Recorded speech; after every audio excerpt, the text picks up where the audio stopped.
It's 4-2. Bo Bichette hits the home run off Shohei Ohtani early, and I'm thinking, man, if the Dodgers offense can't get going. I know it was the third inning, but you saw by the reaction by Shohei, it's like, gosh darn it, I might have just blown it there. Might have just blown it.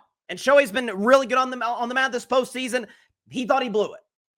Dodgers call back into it. 8th inning, Max Muncy, underrated kind of hero, sub-hero of the game. He was kind of like the Robin to Miguel Rojas's Batman, but you got, really, Miguel Rojas was kind of Robin, I guess, to Yamamoto's Batman. And then, obviously, you got Max Muncy showing up as Alfred, so to speak. But Max Muncy tying home run, or home run to cut it to a one-run game in the 8th inning. And with the Toronto Blue Jays, let's put it this way, forget 2 outs away from a title. A strike and an out, because it was a full count to Miguel Rojas at the bottom of the Dodgers lineup. I'm thinking, along with everybody else, holy smokes, we're going to get Shohei Ohtani at the plate, World Series on the line, Dodgers trailing by 1. This is must-see TV. And Miguel Rojas steps up there, hits one into left field, and bam, we are tied. Goes to the bottom of the 9th. Still Blue Jays got a shot to win it. Bases loaded. It's like, oh my gosh, Yamamoto, who, just threw 100 pitches, or 96 pitches, I believe, in Game 6, after throwing a complete game in Game 2, after almost having to come in out of the bullpen 2 days removed from throwing 100-plus pitches off the complete game in a Game 3, had that gone to the 19th inning. If Freddie Freeman doesn't become the hero of that day, Yamamoto pitches. So he got his work. He had his work cut out from the World Series. He stepped up. Bases loaded, 1 out. Ground ball hit to Miguel Rojas. And I mean, Kiner Falefa is inches away from scoring the winning run. Will Smith, the catcher for the Dodgers, just for a second, has his cleat off of home. And then at the last second, spike of the cleat, touches home plate. Kiner Falefa's out. And then still, fly ball left center. I talked with my good friend Addison Ragland. Shout out to Addison, my former co-host at the Triple Option Show last year. Big Dodgers fan, former softball player. And I kind of asked her, I was like, was that play more difficult than it had to be? Fly ball looks like Kike Hernandez is going to kind of, not Willie Mays, but kind of like basket catch that. He's going to, look it into his glove. And here comes Andy Paez. Just full on Ed Reed's the guy, like it's 2009 NFL football. Jumps up, makes a play, knocks Hernandez into the wall, and we go to overtime. Will Smith with the go-ahead homer in the 11th. By the way, also with 2 outs, some more 2-out damage by the LA Dodgers. And then bottom of the 11th, Toronto's got Vlad Guerrero Jr., 90 feet from the plate with 1 out. Sack fly, we're tied. Ground ball to Mookie Betts, steps on second, throws to Freddie Freeman, and the Dodgers are champions. And this is in no way to rub in what this type of defeat represented for the Toronto Blue Jays. But if we have this graphic, I'd love to pull it up here just to show how painfully close. Here we go. We got it.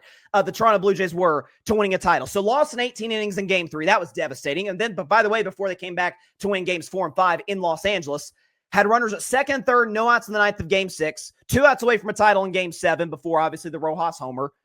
Bases loaded in the 9th with 1 out. Then Kiner Falefa inches away from scoring. He's out. Fly ball that almost gets dropped by Paez because he almost kills Kike Hernandez in the 9th inning with 2 outs. Vlad Jr. in scoring position with 1 out in the 11th before the game-ending double play. It's about as devastating as it gets. And as for Yamamoto, can we show Yamamoto, to me, the runaway MVP of the World Series, deservedly so. Put up Yamamoto's stats because he was nothing short of magic for the Dodgers. 17 and 2/3 innings, an ERA of 1.07. Both Ohtani and Snell, in theory, the other 2 best pitchers for the Dodgers, along with Yamamoto, had ERAs over 6 in the World Series. Yamamoto, just a tick over 1.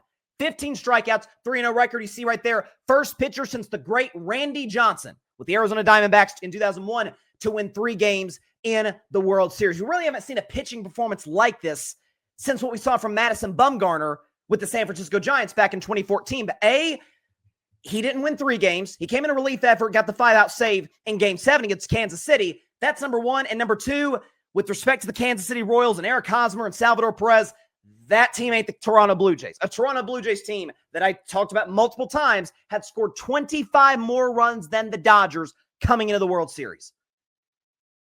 And thinking about this game, we could talk about the crazy, almost cinematic type of feel to it. Every time you think it's over, every time Toronto's going to do this, Dodgers come up with a clutch play. It's the fact that You know who this Dodgers team reminded me of? It reminded me of a recent champion in a different sport. Ironically, both teams went back-to-back. They reminded me a little bit of the 2023 Kansas City Chiefs. Both teams were the 3 seed in their conference. Both teams took out an overmatched playoff opponent in their first round. Dodgers against the Reds, Chiefs against the Dolphins. Both teams were, I think by all counts, underdogs in their next game. Chiefs against the Bills, Dodgers against the Phillies. Beat the 1 seed in their conference. Chiefs beat the Ravens. Dodgers beat the Milwaukee Brewers. And then just every single time they need to make a clutch play, be it in the World Series or in the Super Bowl, against arguably a better team, certainly a more high-octane type of offense, they make the play to win it. And by the way, both the Dodgers and the Chiefs in 2023 had subpar regular seasons by their standards. Dodgers just barely got to 90 wins. Like, Dodgers won the NL West, but I mean, there's a reason that they had to go on the road for games 1, 2, 6, and 7 against the Toronto Blue Jays. The Blue Jays were better. And so there's an element of, man, if you didn't get them now, when are you going to get them in the next few years? I'm not saying they're going to reel off 5 in a row or something, but watching the game end and the Dodgers win the World Series, yes, as a Red Sox fan, I'm glad Toronto didn't win. I'm not going to lie to you. I'm glad Toronto didn't win. Felt bad for Vladdy. Glad Toronto didn't win.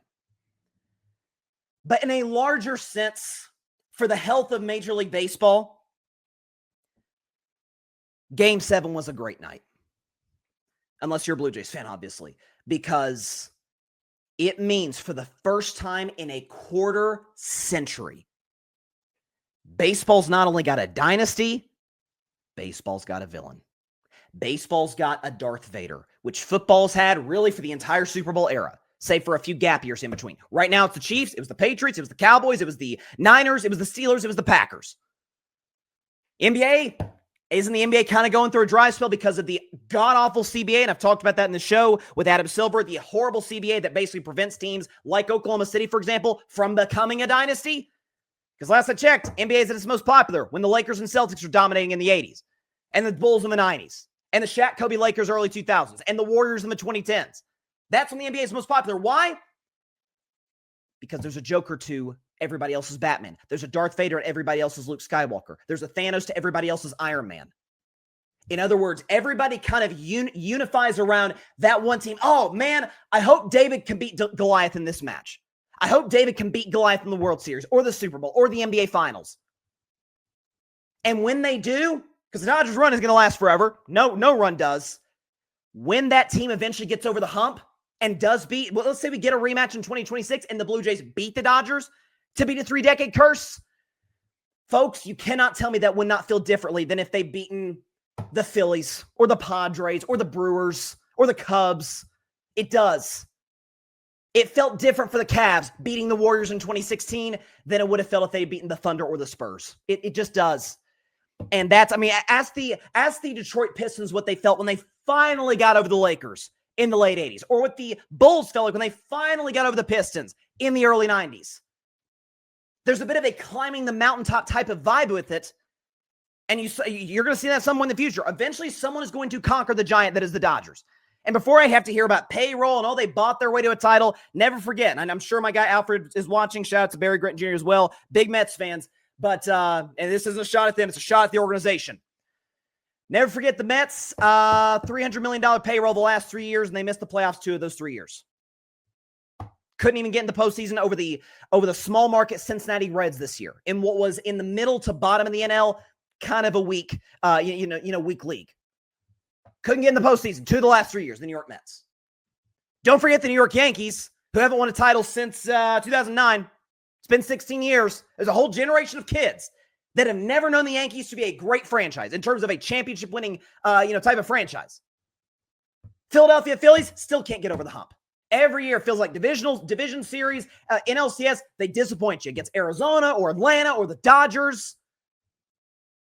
So we can talk about big market team. The Boston Red Sox, big market team, won't spend money. Wouldn't bring back Mookie Betts. Traded Rafael Devers as a salary dump, despite the fact that he was far and away the best power hitter in their lineup. Don't get mad at the Dodgers for doing their job the right way. Don't get mad at Mark Walter, the owner. Don't get mad at Dave Roberts for pulling all the right strings. And he's taken a lot of crap from Dodgers fans over the years. Dave Roberts has been excellent the last 2 postseasons. Don't get mad at Dave Roberts for doing his job as the manager, for managing a bad bullpen all postseason long masterfully. trusting Miguel Rojas, trusting Andy Pajes defensively, putting him in for Tommy Edman in Game 7. And certainly, don't get mad at Shohei Ohtani and Freddie Freeman and Mookie Betts, who had a terrible first 5 games, huge RBI single in Game 6, got the game-ending double play in Game 7. And a Yoshinobu Yamamoto, who is nothing short of brilliant in the final games.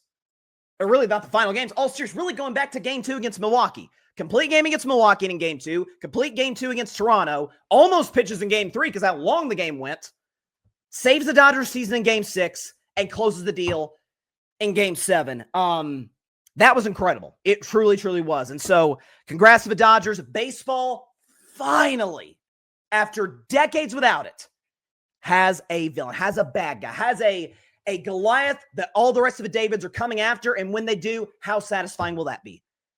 It doesn't feel the same when it's Raptors Warriors, Lakers Heat, Bucks Suns, Celtics Warriors, Nuggets Heat, Celtics Mavs, Thunder Pacers, different teams every year. Everybody says they love parity. Funny, the ratings say differently. It's the most watched game in Major League Baseball in almost a decade. People love big moments with big-time teams, with dynasties, with teams that do everything the right way, great ownership, great manager, great roster.